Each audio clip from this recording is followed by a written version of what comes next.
Et aujourd'hui sur Sud Radio, eh bien, c'est de la culture woke qui gangrène le monde de l'art, André Berkoff, dont nous allons parler. Selon les adeptes, eh bien, de ce courant de pensée, l'histoire de l'art serait raciste, sexiste et misogyne. Mais bien sûr, mais tout est raciste, sexiste et misogyne. D'abord, je vais vous dire, il faut savoir que tout ce qui est mâle blanc de plus de 50 ans, voilà, c'est aussi mon cas. Nous sommes très très mal, hein, Didier Rickner, très mal, parce que patriarcat, oppression, misogyne, etc. Mais alors, ce qui est intéressant, Céline, c'est que justement Didier Rickner vient de sortir aux éditions Les Belles Lettres Mauvais genre au musée. Alors, on s'est dit mauvais genre de quoi? Les musées, le Louvre, on est touché partout, même là, on est touché. Eh oui. Il y a un mouvement, pas seulement en France, mais ça a commencé aux États-Unis, mais évidemment dans notre chère et douce Europe, ça s'est répandu. En disant, attendez, on va pas commencer le genre, il faut s'attaquer au passé, il faut s'attaquer aux statues, il faut s'attaquer aux livres, il faut s'attaquer aux musées. Je rappelle quand même juste que la créatrice d'Harry Potter, pour avoir expliqué qu'il y a en général un homme et une femme, et c'est comme ça que ça se passe, s'est vue empêchée d'assister aux cérémonies de 20 ans d'Harry Potter, enfin, qui est devenue une institution, etc. Mais alors, quand on arrive justement, d'un côté, au nom de la défense de la planète, d'aller souiller les musées, vous savez, de jeter de la sauce sur des tableaux, quand on lit le livre de Didier Rickner, on se dit, mais c'est pas possible qu'on soit arrivé là. Et comment on en est arrivé là, dans des territoires qui ne devraient même pas être sujets à caution, à contestation, Céline? Et oui, comment la France succombe à cette vague woke? Le combat contre le wokisme est-il perdu? Ou bien va-t-il mourir de sa belle mort, André Berkoff? Eh bien, on va tout vous dire dans un instant sur Sud Radio avec Didier Rickner. Tous ces états, André Berkoff, Céline Alonso. Eh oui, bienvenue sur Sud Radio. Aujourd'hui, notre invité Didier Rickner, le fondateur de la Tribune de l'Art, un média engagé qui défend notre patrimoine. Bonjour à vous, Didier. Bonjour. Alors, vous publiez un livre très intéressant, Mauvais genre au musée, aux éditions Les Belles Lettres, un livre dans lequel, eh bien, vous dénoncez la dérive woke des musées en Europe et en Amérique du Nord. Alors, avant de rentrer dans le vif du sujet, expliquez-nous justement comment les musées sont nés et quelles étaient à l'origine les missions premières de ce musée. C'est vrai, quand sont nés les musées, c'est bien de le rappeler. Hein. Les musées sont nés en fait à la fin du XVIIIe siècle. Ouais. Il y avait eu une ou deux tentatives en Italie et la Révolution française a concrétisé ce que Louis XVI voulait déjà faire, c'est-à-dire ouvrir au public. Louis XVI déjà, ouais. Oui, Louis XVI, oui, mais d'ailleurs, il y avait au Palais du Luxembourg, il y avait une galerie, par exemple, où il y avait les Rubens, par exemple, qui étaient ouverts de temps en temps au public. Donc c'était une volonté de montrer au public les œuvres des collections royales. Et la Révolution française arrive et elle a cette même, donc elle ouvre le musée du Louvre. En fait, elle crée le musée du Louvre, qui est c'est pas le premier musée au monde, mais c'est évidemment le premier grand musée au monde. Bien sûr. Et la volonté, c'est de montrer la beauté de l'art à tout le monde. Donc, c'est une volonté vraiment très démocratique. Et au départ, c'est surtout cela, hein, c'est de conserver et de montrer les œuvres, et de les restaurer. Et voilà. Oui, mais à partir de quand, alors, les missions des musées ont-elles été révisées et par qui, précisément? Alors, il faut savoir qu'il y a dans le Code du patrimoine des missions du musée qui sont figées dans le marbre et qui n'ont rien, je n'ai vraiment rien à en dire, c'est donc elles sont très bien. C'est dans le Code du patrimoine français, donc c'est la loi. Et puis il y a l'ICOM. Alors l'ICOM, c'est une association qui réunit les musées français et internationaux, les musées internationaux, et qui, il y a l'ICOM international, l'ICOM France, et qui donne une définition, elle, des musées. Jusqu'à présent, jusqu'à il y a encore 2-3 ans, 4 ans, il y avait une définition qui était claire, qui disait simplement qu'un musée c'est fait pour conserver des œuvres, pour les exposer au public, pour les étudier, pour les restaurer et pour également acquérir des œuvres, donc pour augmenter. Voilà. Tout c'est ça, le rôle d'un musée, c'est toujours le rôle d'un musée. Depuis le début, pratiquement, c'était ça. Quoi. On demanderait à quelqu'un qu'est-ce qu'un musée, je pense que même quelqu'un qui ne connaît pas bien les musées dirait c'est cela. Et ça n'allait pas parce qu'il n'y avait pas l'inclusivité, les communautés, pour sauver la planète, etc. Ah oui, c'est ça. Je précise tout de suite que sauver la planète est un de mes. Enfin, je suis tout à fait évidemment favorable et que je constate qu'il y a des vrais. Pour sauver la planète, mais il y a de vrais problèmes patrimoniaux, mais je ne pense pas que ça soit avec les musées qu'on va les résoudre et environnementaux, mais c'est pas avec les musées qu'on va résoudre cela. Enfin bref. Donc on a décidé de faire une nouvelle définition. Et oui, effectivement, cette décision a eu lieu le 5 novembre 2024. Différents membres. Et c'était il y a 3 mois, alors, là. Non, c'était il y a, non, alors, en fait, ce qui s'est passé, c'est qu'ils ont proposé, il y a une proposition qui a été soumise à un vote. C'était celle-ci, en fait, la définition était celle-ci. Donc, les musées sont des lieux de démocratisation inclusifs et polyphoniques dédiés au dialogue critique sur les passés et les futurs. Ils sont participatifs, transparents et travaillent en collaboration active avec et pour diverses communautés afin d'améliorer les compréhensions du monde. Quels pays ont adhéré à cette définition à l'époque? Attendez, Céline. D'abord, ça mérite quand même une explication, ce langage. Alors, il faut savoir que ça n'a finalement pas été retenu comme cela. Ah bon, non, mais c'est le sabir absolu du politique bancaire et qu'il faut quand même on croirait un discours de Miss France. On croirait un discours de Miss France, c'est ce que je dis dans le livre. Mais complètement. Ils auraient dû rajouter que la guerre c'est mal et qu'on avait fait, c'était un discours de Miss France. Ou de Greta Thunberg. Aussi, oui, peut-être, effectivement. Donc voilà, donc c'est une définition qui évidemment n'a pas convenu à beaucoup de gens. Alors il faut reconnaître que ICOM France, les musées français en particulier, étaient à la pointe du combat contre cette définition. C'est bien. Contre les musées anglo-saxons notamment, qui sont les plus dans cette optique. Objectivement, c'est un sabir, on comprend rien ce qu'ils veulent dire, mais ça n'a pas de sens, ça n'est pas du tout la mission d'un musée. Donc on est revenu là-dessus, il y a eu des discussions. On a adopté finalement une nouvelle définition du musée, comme si la précédente, qui était parfaite, ne pouvait pas continuer. Alors celle-ci, je peux vous la lire. Mais un musée maintenant est une institution permanente. On espère qu'elle l'est. Voilà. À but non lucratif et au service de la société qui se consacre à la recherche, la collecte, la conservation, l'interprétation et l'exposition du patrimoine matériel et immatériel. Ça c'est parfait. Ouvert au public, accessible et inclusif. Ils ont quand même gardé inclusif. Je ne sais pas ce que ça veut dire. Si c'est accessible à tout le monde, c'est inclusif. Personne n'a songé à virer des gens du musée parce que on ne voulait pas d'eux. Il encourage la diversité et la durabilité. Durabilité, je ne sais pas très bien ce que ça veut dire. Les musées opèrent et communiquent de manière éthique et professionnelle. C'est le moins qu'on puisse dire. Est-ce qu'on a besoin de dire cela dans une définition d'un musée? Non, il communique de manière malhonnête et... Voilà, non, c'est absurde. Avec la participation de diverses communautés. Voilà. Ouais, d'accord. Oui. En tout cas, le problème... Ça, de 2024. Ça, c'est la nouvelle définition. Oui, c'est la nouvelle, On a échappé au pire, mais c'est quand même pas tout à fait satisfaisant. C'est un peu ridicule. Mais voilà. Et oui. Alors, les woke accusent effectivement donc les musées, l'histoire de l'art, André, de bien des mots, notamment de misogynie. Selon eux, l'art serait écrasé par le patriarcat. À ce propos, que nous dit l'histoire de l'art, Didier Rickner? L'histoire de l'art, elle nous dit que elle a suivi l'histoire de l'art. Dans l'histoire de l'art, il y a histoire. Donc l'histoire du monde. C'est vrai. Et en particulier pour les c'est le reflet d'une société. C'est le reflet d'une société. Et pour les femmes, prenons les femmes, effectivement, c'était très compliqué au XVIIe, au XVIe siècle, au XVIIe, au XVIIIe, et même au XIXe siècle. Pour quelle raison exactement? Expliquez-nous. Parce que les femmes. C'est vrai, c'est clair. Le statut de la femme n'était pas celui qui est aujourd'hui. Aujourd'hui, j'espérais qu'on a l'égalité et ce n'était pas le cas à l'époque.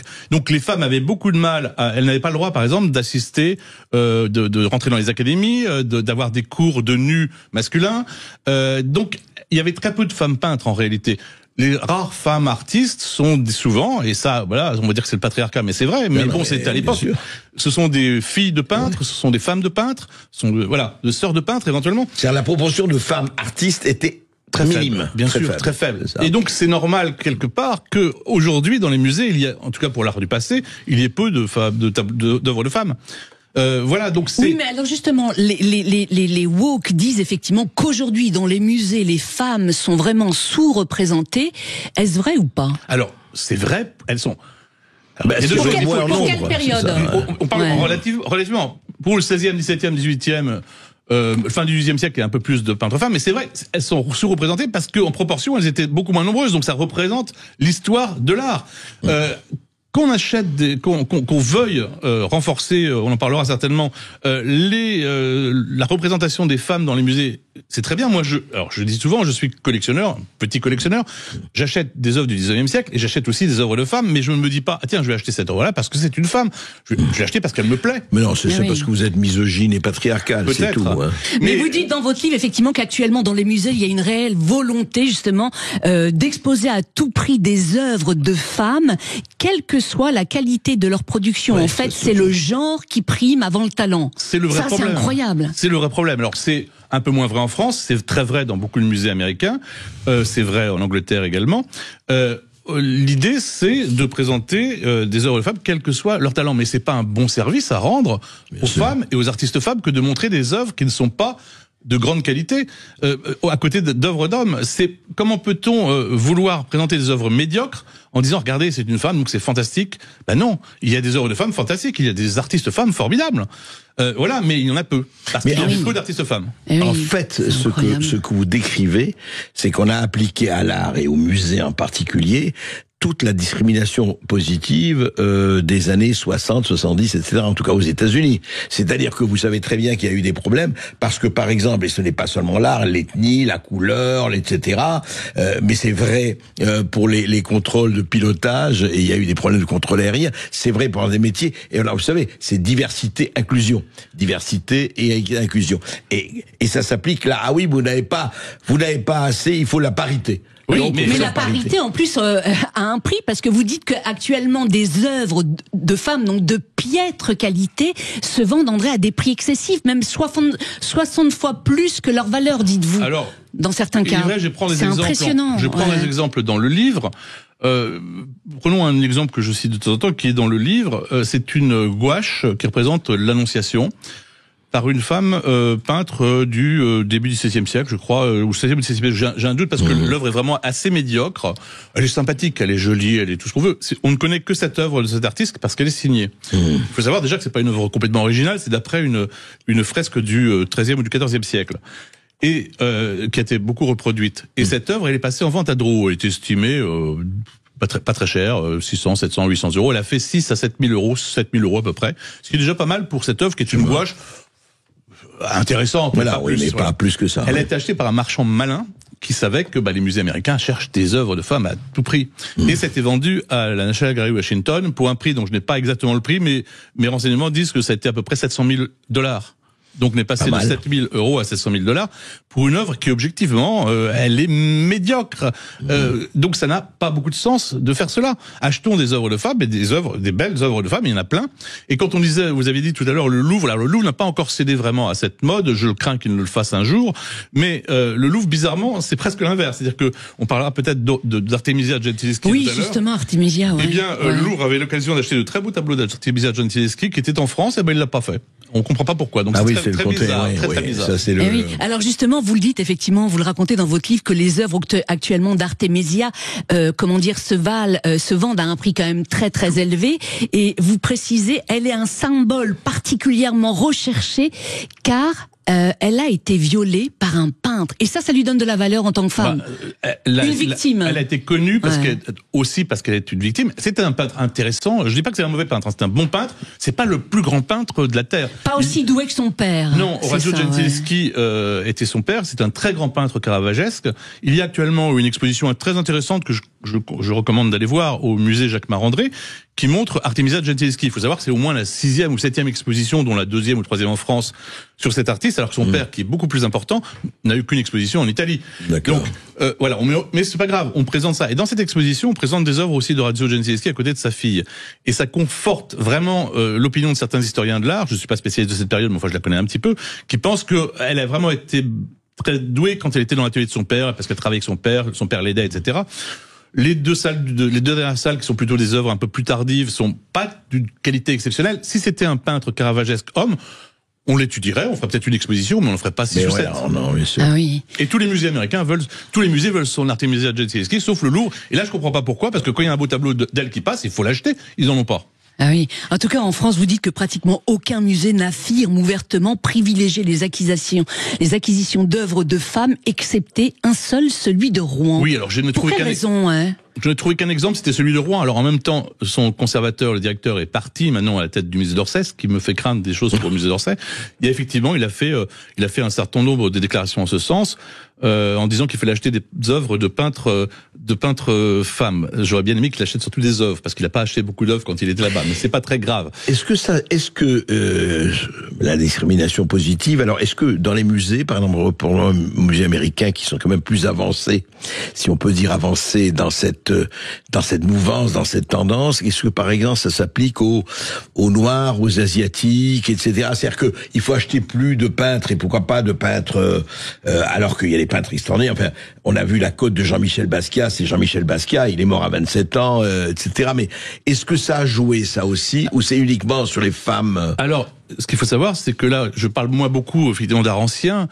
Sur l'art contemporain, bien sûr, ça joue, mais il y a beaucoup d'artistes femmes, et donc il faut les acheter, parce qu'elles sont aussi douées que les artistes hommes, il n'y a pas de problème. Bien mais sûr. sur l'art ancien, des artistes noirs, pardon, il y en a beaucoup, et s'ils sont bons, il faut les acheter, évidemment. Bien sûr. Mais dans l'art ancien, alors là, c'est pas qu'il y en a presque pas. Il y en a encore beaucoup moins que d'artistes femmes. Ouais. Parce que c'était évidemment beaucoup plus compliqué encore à l'époque pour eux, pour accéder. Alors il y a quelques artistes dont on fait l'éloge. Juan de Parera, qui est un métis, qui était l'esclave de Velázquez et qui peignait d'assez bons tableaux. Il y a une petite exposition au Metropolitan Museum qui montre que c'est un bon peintre, hein, donc ça vaut le coup de le découvrir. Il y a donc par exemple en France, il y a une exposition il n'y a pas longtemps là au Louvre qui était une belle exposition sur Guillaume Letière, mais qu'on présente partout. Il est métis, il vient d'accord, il est métis. Ces gens-là ne passent leur temps à regarder la couleur de peau. Alors là, si on regarde la couleur de peau, il était blanc. Donc ça marchait pas complètement dans la démonstration, mais peu importe, l'exposition au Louvre était intéressante, sauf qu'à un moment donné, dans le catalogue, on peut lire que un tableau qui était à Haïti a été détruit abîmé par un tremblement de terre, restauré en France, et on peut lire que les descendants des colonisateurs et des esclavagistes, c'est-à-dire les restaurateurs français, ont peint les anciens esclavagistes, enfin les anciens anti-esclavagistes. C'est quand même incroyable de traiter les restaurateurs français de descendants d'esclavagistes. Et ça, c'était dans un catalogue du musée du Louvre. Donc vous voyez, quand je dis que le Louvre ne l'est pas comme ça, un petit peu quand même, ça peut venir. Mais ce qui est étonnant dans cette histoire juste, c'est que on a été, parmi ici, je vais pas remonter, mais c'était quand même Picasso allait vers l'art nègre il y a plus d'un siècle, Picasso et tous les autres. Et donc, on a fait les arts premiers. Est-ce que c'est considéré, je prends le musée des arts premiers de Jacques Chirac. Est-ce que c'est considéré par certains comme une espèce de colonisation, parce qu'il y a eu, tout le problème, rendez-nous les œuvres, etc. Mais parmi les gens, du politiquement correct ou du genre, est-ce que art premier, ça va pas du tout? Pourquoi? C'est un art comme un autre, etc. Est-ce que ça a joué? Alors, déjà, art premier, avant, on appelait ça art primitif. Parce que art primitif, c'était pas bien, sauf qu'on appelle les primitifs italiens, les peintres, on ne pense pas du mal. Ou les flamands. C'est pas négatif. Donc, art premier, moi, j'aime pas beaucoup ce terme art premier, j'aime bien art primitif ou art d'Afrique, etc. Non, simplement, l'art africain est très important. Effectivement, a été redécouvert au début du XXe siècle. Bien sûr. Et personne, il n'y aurait pas en tout cas l'idée de personne de dire que l'art africain n'est pas de l'art. C'est de l'art de très haute qualité, évidemment. Parfois, très très très important. Donc, je crois pas qu'il y ait de problème pour cela. En revanche, on peut reparler éventuellement, si vous le voulez, des restitutions. Oui, on en parlera dans un instant sur Sud Radio. Alors revenons au racisme, parce que selon l'idéologie, qu'effectivement l'histoire de l'art serait raciste, et selon eux, ce racisme donc aurait commencé il y a 2000 ans. Un faux ou un tox, selon vous, Didier Rickner? Racontez-nous. Un tox complète, et c'est quand même sur une radio d'État, France Culture, et on peut trouver encore là en ligne cette espèce de podcast où on nous raconte que les statues grecques, en fait, on nous a menti. Les statues grecques n'étaient pas blanches. Alors d'abord, personne n'a menti. Les statues grecques, effectivement, étaient souvent peintes. Simplement, on retrouve des statues grecques en marbre qui ont passé beaucoup de temps dans le sol, et il n'y a plus de peinture dessus. Donc, ces statues blanches, parce qu'elles sont en marbre, elles sont racistes. C'est un peu ce qu'on nous dit. Et on les célèbre parce qu'elles seraient racistes. Mais alors, ce qu'on oublie aussi, c'est ce que je n'ai pas dit dans le livre, parce que ça m'est venu après, c'est que les statues grecques, romaines et ça, il y a des bronzes également. Mais les bronzes, c'est noir. Alors, ça marche plus. Donc, tout ça est absurde. Tout ça est absurde. Eh oui, effectivement, vous parlez effectivement de cette vidéo qui est en ligne sur le site de France Culture, et quand elle a été mise en ligne, effectivement, vous dites qu'elle a été accompagnée d'un tweet surréaliste dans lequel on disait ceci: on vous ment depuis 2000 ans, donc les statues grecques étaient vraiment de toutes les couleurs, l'histoire nous l'a caché pour promouvoir le blanc comme idéal d'un Occident fantasmé contre les couleurs, symbole d'altérité et de métissage. Et effectivement, l'archéologue donc Philippe Jocquet est le chantre de cette théorie, dites-vous. Je n'ai pas vraiment envie de commenter ça, c'est tellement ridicule, tellement bête. Et c'est ce que j'ai essayé de faire dans ce livre. Je donne plein d'exemples qui sont ridicules et bêtes. Didier Rickner, il pourrait pas apprendre à écrire en français? Non, mais je veux dire, peut-être qu'on pourrait leur rappeler un peu des éléments de base. Peut-être, oui, peut-être. Souvent, on parle effectivement un sabir complètement absurde, enfin un charabia total. Eh oui. Comment l'idéologie woke s'est-elle emparée du prétendu racisme donc dans les musées? Elle s'en empare, par exemple, en ramenant tout au colonialisme, à l'esclavagisme. Et je prends des exemples. Alors, je prends toujours le même exemple parce que il y en a d'autres dans le livre, évidemment, il faut le lire. Je prends un exemple d'un tableau qui représente deux jeunes enfants par un peintre anglais dont j'ai oublié le nom parce que vraiment un peintre obscur. C'est au musée de Philadelphie. Et on nous dit que ce tableau a été peint, je crois, vers 1830, peu importe. Plusieurs années après, c'est le cartel. Le cartel ne nous explique pas ce que représente ce tableau, il ne nous explique pas l'histoire autour de ce tableau, l'histoire de l'art, dans quel genre, quel style, etc. De quel style de tableau il appartient.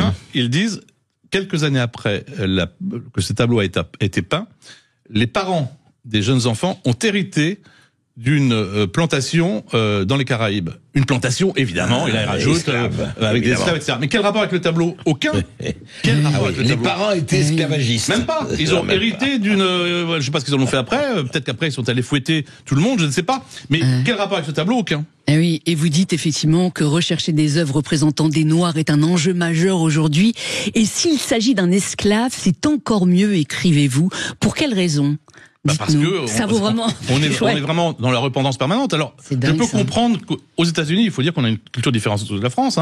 Aux États-Unis, il y a eu beaucoup d'esclavage jusqu'à la guerre de sécession, alors que l'esclavage est interdit en France depuis 14e. Depuis Victor Schœlcher. Non, oui, en France, oui, depuis 14e. Et après 1848, voilà. Victor Schœlcher. Donc, aux États-Unis, il y a du racisme et de la ségrégation encore récemment.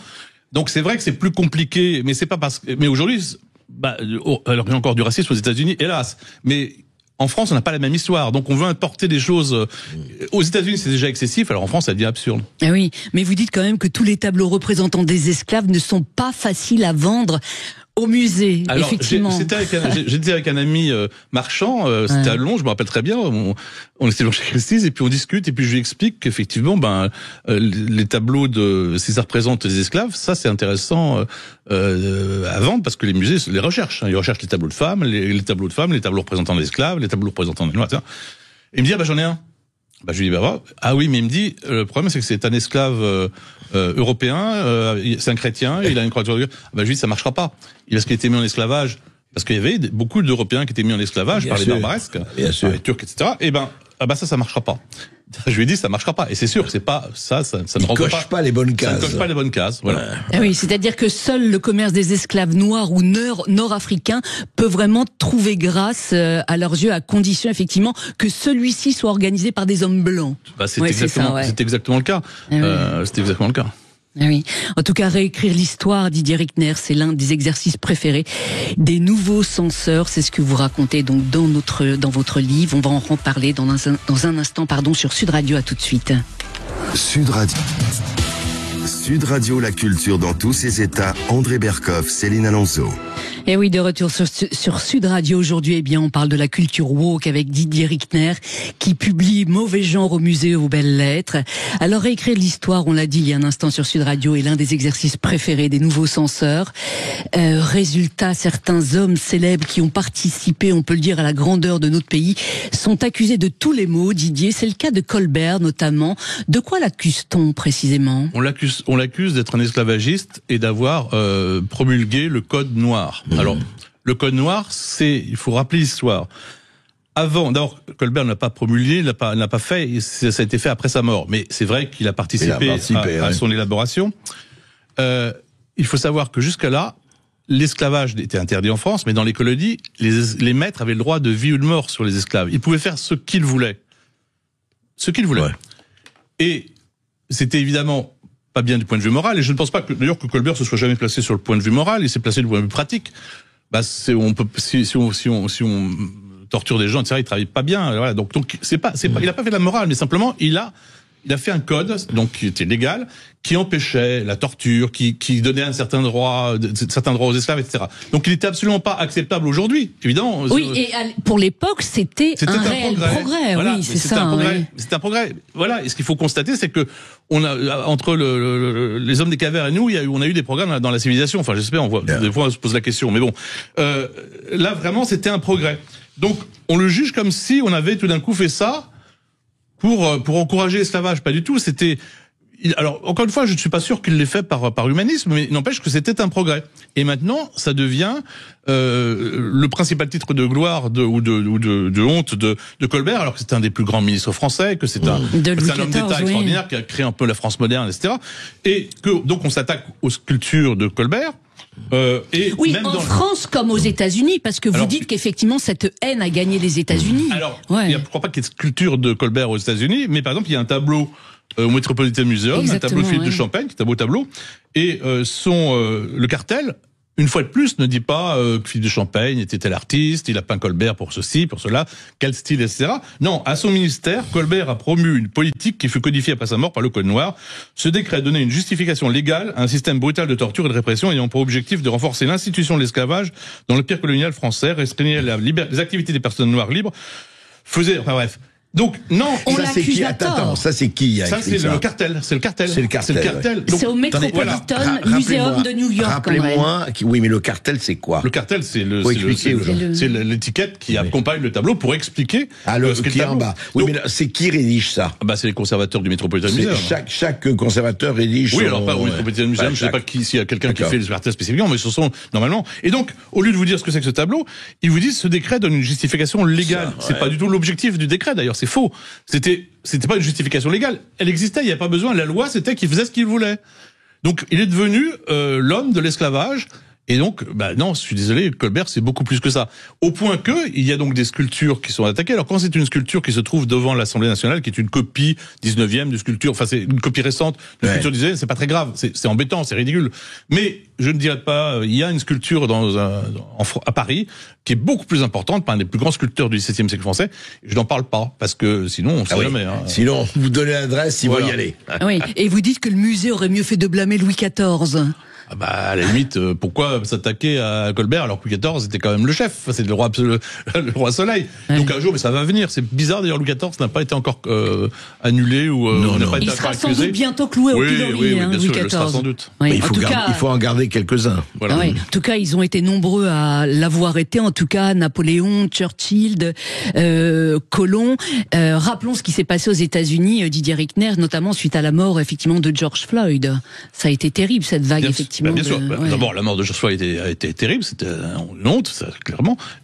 Après, aux États-Unis, il y a eu toute une vague de vandalisme contre les sculptures, comme si les sculptures étaient responsables de cela, et ça a gagné la France également. Donc, moi, je ne comprends pas ça. Qu'on condamne un assassinat, oui, d'accord, très bien. Et je pense qu'effectivement, George Floyd a été. Et oui, et vous citez notamment la Martinique, effectivement, où Joséphine de Beauharnais, Victor Scholzer. Oui, c'est terrible. Emmanuel Macron avait dit il n'y aura pas de déboulonnage de statues en France.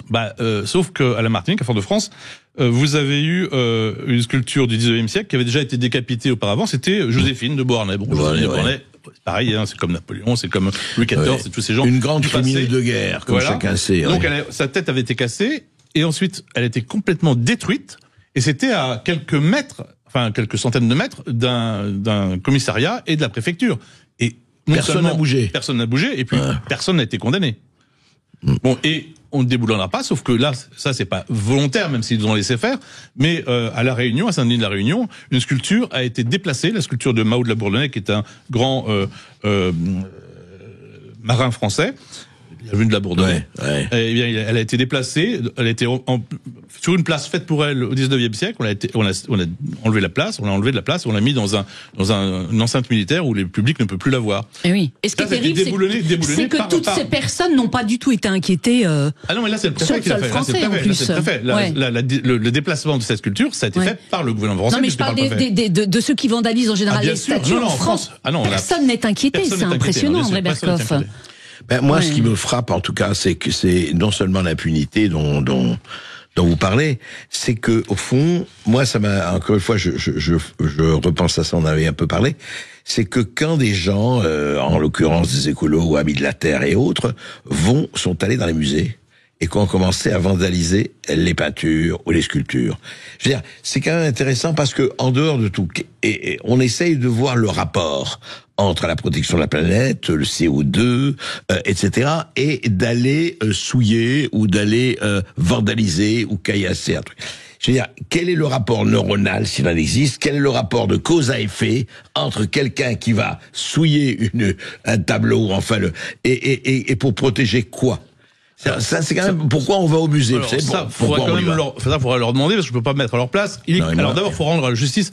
En France et même ailleurs, dans les musées, ils n'ont pas détruit d'œuvres, ils n'ont pas vraiment abîmé d'œuvres, ils ont pu abîmer les cadres, ça c'est embêtant parce qu'ils se sont toujours attaqués à des œuvres couvertes de verre. Oui. Donc voilà. Heureusement. Je pense que parce que s'ils les avaient vraiment abîmés, là ils auraient été vraiment condamnés encore ça plus sévèrement. Ça a été le cas à Londres, une œuvre de Velasquez a été attaquée au couteau. Oui, enfin il y avait un verre devant, elle a peut-être été un tout petit peu bien, mais de toute façon faut pas le faire parce qu'un jour ils finiront par en abîmer une. Elle n'a pas été détruite cette œuvre, elle avait déjà été attaquée au début du XXe siècle par une suffragette, elle avait été lacérée, c'était bien plus grave. Oui, en tout cas ce qui est terrible, vous le racontez effectivement dans ce livre, le wokisme ne se contente pas de vouloir rayer de l'espace public effectivement certaines œuvres, vous dites qu'il s'attaque aussi aux acteurs de la vie culturelle et pour ce faire, pour écrire votre livre, eh bien vous avez interrogé des conservateurs et des historiens de l'art américain. Oui. Que vous ont-ils raconté précisément? Alors, ils m'ont raconté, un seul s'est exprimé, c'est George Gardner, qui est un ancien conservateur des dessins au Metropolitan Museum, maintenant qui est indépendant à la retraite et qui travaille pour un grand collectionneur. Donc lui, il a été très, très cash. Mais les autres, ils m'ont dit tous, vous pouvez, personne ne... Oui, vous ne me citez pas. Vous pouvez exprimer mes déclarations. Voilà. Oui. Donc, je peux donner un certain nombre de cas, mais d'abord c'est pas ces personnes-là qui ont parlé parce qu'elles voulaient pas me parler parce qu'ils avaient. Non mais pourquoi? Attendez, ils vous ont dit pourquoi parce que vous pouvez pas me citer et qu'est-ce qu'ils vous ont dit exactement? Alors parce qu'ils ont peur de plus rien faire après, de plus pouvoir travailler après. Ouais. D'être licenciés. Il y a des conservateurs qui ont été virés. Je prends deux exemples. Alors aux États-Unis, vous savez qu'on peut travailler beaucoup plus tard, mais les historiens d'art travaillent tard parce qu'ils ont pas. Donc il y avait un conservateur du Met qui avait osé faire un post Instagram, c'était quelqu'un de très connu dans le milieu d'histoire de l'art, très respecté des musées, qui était un grand historien d'art, conservateur au Met. Certes, il était un peu âgé en France, il aurait peut-être été à la retraite, mais là-bas, il pouvait continuer. Et il a fait un post Instagram en disant, au moment des destructions de sculptures après la mort de George Floyd, en disant, il montrait l'abbé Grégoire en France qui a sauvé des sculptures pendant la Révolution. Il disait détruire la sculpture, c'est pas une bonne solution pour contrer des idées. Eh ben, il raconte dans le livre ça, il m'a juste cité là. Il a dit ma fille m'a appelé tout de suite, m'a dit t'as vu ce qui se passe? Il a été repris partout pour être dénoncé. Le musée, au plutôt que de le défendre, lui a demandé de s'excuser et puis finalement après il a été viré.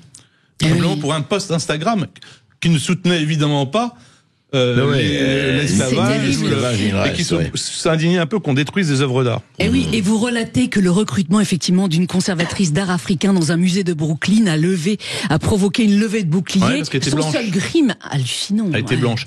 Elle était blanche. Le musée de Brooklyn, qui est un musée, on pourrait parler parce que depuis le musée de Brooklyn a encore fait récemment, ils ont accroché des œuvres, des portraits d'hommes, de notables américains, etc. Ils ont accroché à hauteur d'enfants parce qu'il faut les voir de haut. Parce qu'il fallait pas qu'ils nous dominent. Ah oui, d'accord. Voilà. Ah oui, il faut pas les voir en levant les yeux. Il faut les voir en baissant les yeux. Voilà, il faut les voir en baissant les yeux. Et donc, ce musée, avait une conservatrice très compétente d'art africain, mais elle était blanche. Elle est partie et on a recruté une conservatrice noire qui n'était pas du tout spécialiste de la période d'art africain conservée par le Brooklyn Museum. Et oui. Et vous dites que les artistes blancs sont aussi disqualifiés pour la seule raison qu'ils sont blancs. Ouais. Citez-nous un exemple concret. Vous en donnez plusieurs dans votre livre. Donc je prends l'exemple. Malheureusement, on n'a pas eu les droits pour la deuxième photo, mais on a deux. En fait, c'est un fait divers tragique. Un jeune noir a été massacré par des suprémacistes.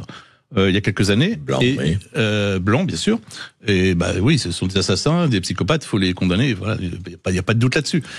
Et deux femmes peintres l'ont peint ce jeune noir avec la face à moitié écrasée dans son cercueil. Deux tableaux, on peut pas le voir dans le livre parce qu'il y en a qu'un, mais l'autre se trouve on peut le trouver sur Internet. Deux tableaux qui se ressemblent beaucoup. Du même style, vraiment. Moi, j'aime pas beaucoup parce que j'aime pas beaucoup ce style-là, mais enfin voilà. Mais je pense que c'est vraiment des tableaux intéressants. Il y en a un qui est peint par une femme noire et l'autre par une femme blanche. Eh ben, le tableau de la femme noire, il est sur Wikipédia, il est célébré partout. Le tableau de la femme noire, de la femme blanche, on a dit, il faut le détruire. On l'a empêché, etc. On l'a retiré de l'exposition, il faut le détruire, etc. Simplement parce que l'une était noire, l'autre était blanche. Mais qui est raciste ici? Qui est raciste? Non, mais c'est évident. Oui, c'est terrible. Mais le racisme, il existe partout. On en a parlé là tout à l'heure. Anti-blanc comme anti-noir, comme tout le monde. Enfin, c'est-à-dire, il y a pas de. Bien sûr, les Noirs ont plus souffert, en tout cas en Europe, enfin aux États-Unis, etc. Du racisme. Ça c'est clair. Mais juste pour rappeler, aujourd'hui, les blancs d'Afrique du Sud, c'est pas mal non plus. Hein. Sans doute. Ouais. Haute dérive du wokisme que vous dénoncez dans votre livre, des musées sans œuvre. Et à ce propos, vous citez 3 musées qui ne devraient pas exister, dites-vous, le musée royal des Beaux-Arts d'Anvers, l'Art Galerie de Manchester et le musée Gadagne de Lyon. Expliquez-nous pourquoi, notamment, restons à Lyon. Pourquoi ce musée ne devrait pas exister selon vous? Si, il existe, il devrait exister, mais en montrant ses œuvres. C'est la muséographie qui ne devrait pas exister. Parce que si vous allez au musée Gadagne, qui a des collections extraordinaires de céramique, de peinture, de mobilier, etc., eh ben, vous ne voyez presque aucune œuvre. Vous devez voir 3 ou 4 tableaux exposé, d'une manière complètement absurde. Vous voulez dire que c'est un musée où on ne voit rien, ou pratiquement. Presque aucune œuvre. On voit des. Alors par exemple, la première salle, on rentre, c'est l'histoire de Lyon, et dans les vitrines, vous avez une paire de chaussures et des clés. Dans plusieurs vitrines à chaque fois, des paires de chaussures de l'époque et des clés. Déjà. Alors je sais même pas pourquoi, parce que le terme woke, on peut c'est assez large. Mais là, est-ce que c'est woke, je sais pas. En tout cas, l'utilisation de l'écriture inclusive dans le musée, ça c'est parfaitement woke. Le fait qu'on nous explique les luttes féministes. Alors très bien, c'est un musée d'histoire de Lyon. Moi, ce qui m'intéresserait, c'est de savoir est-ce qu'à Lyon, il y a eu des luttes féministes plus importantes qu'ailleurs. Pas du tout. Là, c'est juste les luttes féministes avec des reproductions d'affiches, pas des œuvres. Ah oui, d'accord. Enfin, on montre pas d'œuvres. C'est un musée qui ne montre pas d'œuvres. À Anvers, alors on montre quelques œuvres à Anvers, mais il y a Anvers, c'est quoi alors? C'est un musée de Beaux-Arts. C'est un musée de Beaux-Arts. D'accord. Il y a énormément d'œuvres qui ne sont pas présentées. Et alors là, vous avez des trucs. Enfin, je raconte ça dans un article où c'est tellement ridicule. Ça, je le raconte dans le livre, mais là, sur la Tribune de l'Art, j'ai fait une espèce de, parce que je sais pas comment en parler. Et donc j'ai fait une espèce de fausse réunion où ils se racontent comment ils vont travailler. Et j'ai voulu faire ça d'une pièce de théâtre un peu drôle parce qu'il n'y avait pas d'autre solution pour le faire. Mais dans le livre, je parle par exemple de ces dispositifs multimédia avec ce qui peut parfois être très bien. Là, il y a des vidéos, on demande à des gens qui n'y connaissent rien de vous parler d'un tableau. Et par exemple, ce qui est très drôle, à un moment donné, mais il y a plusieurs choses comme ça, j'ai essayé d'être drôle dans ce livre, parce que des fois, il faut mieux en rire. On voit un ornithologue qui vous parle des ailes d'un ange dans un tableau du XVe siècle. Il dit, oui, les ailes sont anatomiquement très correctes, mais vu le corps des angelots, et puis à l'époque, on buvait beaucoup, et puis les angelots ont un gros ventre, ils pouvaient pas voler. Donc c'est intéressant. Ah oui. Alors autre sujet qui pose problème, les restitutions d'œuvres d'art aux pays africains. On va en parler dans un instant sur Sud Radio. Alors restez avec nous, on revient dans quelques minutes. Sud Radio, la culture dans tous ses états. André Berkoff, Céline Alonso.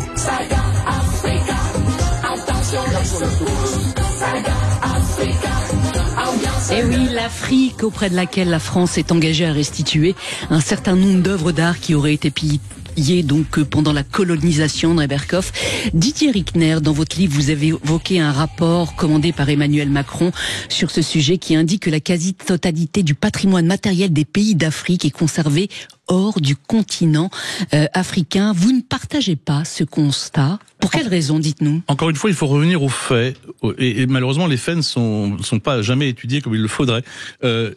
c'est sur le site de la Tribune de l'Art. Julien Volpert, qui est un conservateur du musée de Tervuren en Belgique, explique de manière très détaillée, je renvoie au livre également à la Tribune de l'Art. Oui, lisez la Tribune de l'Art. Que l'art africain, il y a beaucoup plus d'art africain que 90%. C'est complètement faux. Ils disent 90%, mais c'est un chiffre qui sort de nulle part. En fait, il y a beaucoup d'art africain en Afrique, et malheureusement, ils ne s'en occupent pas aussi bien. Ils se préfèrent aller chercher l'art dans les musées français. C'est ça qui est un peu gênant. Et oui, mais ce qui justifie donc la restitution de ces objets, c'est qu'ils auraient été mal acquis.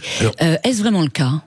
Si on considère que les pillages, il y a une partie, c'est l'histoire. Une partie seulement, c'est l'histoire. Il y a des pillages, effectivement, de guerre qui ont existé partout et qui, à l'époque, n'étaient pas interdits, et les lois ne sont pas rétroactives. Il y a une grande partie qui ne sont pas des pillages. Et en tout cas, on prend souvent l'exemple, c'est les objets restitués.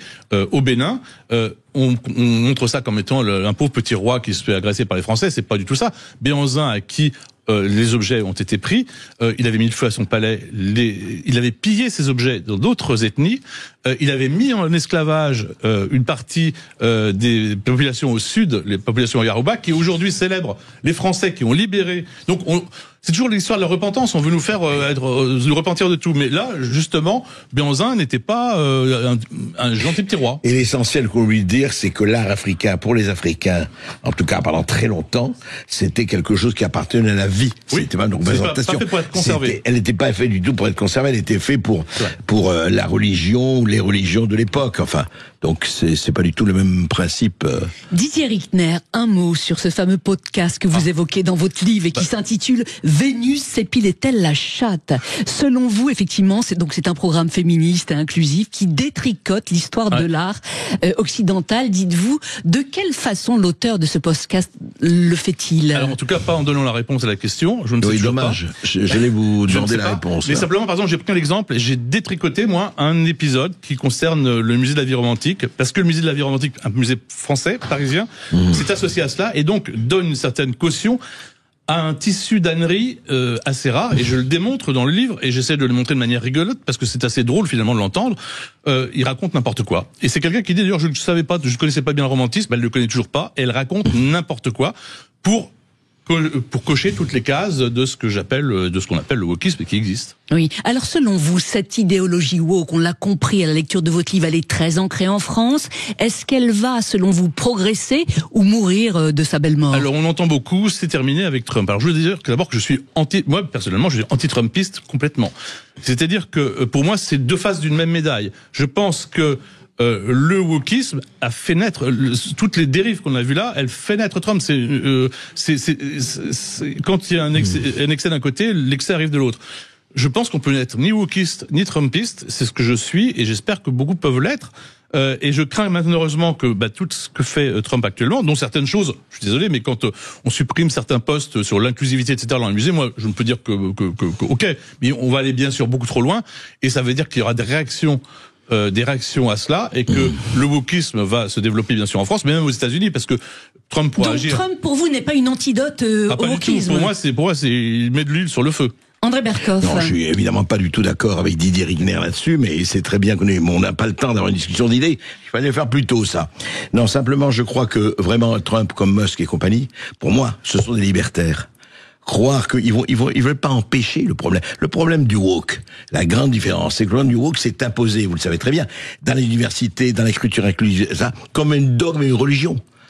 Qui a chassé les professeurs de leurs universités, de leur école, parce qu'ils n'étaient pas dans le sang. Moi, je crois que le wokisme, alors on verra pour Trump, peut-être qu'il va faire des conneries. Je suis prêt à revenir, si vous voulez, pour ça, parce que je pense que moi, je suis vraiment très anti-Trump, comme je suis très anti-woke. Oui, je comprends. Non, moi, je suis très anti-woke et plutôt pro-Trump, mais c'est pas le problème. Le problème, je crois, c'est que, et ça, on sera d'accord, c'est qu'il faut garder la liberté la plus totale. Bien sûr. Voilà. Et puis, qu'est-ce qui compte, c'est le talent. Qu'est-ce qui compte, c'est le génie. Qu'est-ce qui compte, c'est ce qui est beau, au vrai sens du terme. Et je crois qu'on peut s'accorder là-dessus. Je suis d'accord. Eh oui, en tout cas, Trump, effectivement, il faut le rappeler quand même, il a lancé une sacrée croisade anti-woke, et les résultats sont quand même là. On en reparlera. Vous reviendrez sur Sud Radio, Didier Rickner, pour en débattre avec André Berkoff. Merci d'être venu nous voir. Je rappelle que votre livre Mauvais genre au musée est sorti aux éditions Les Belles Lettres. Tout de suite, vous retrouvez sur Sud Radio Brigitte Lahaye.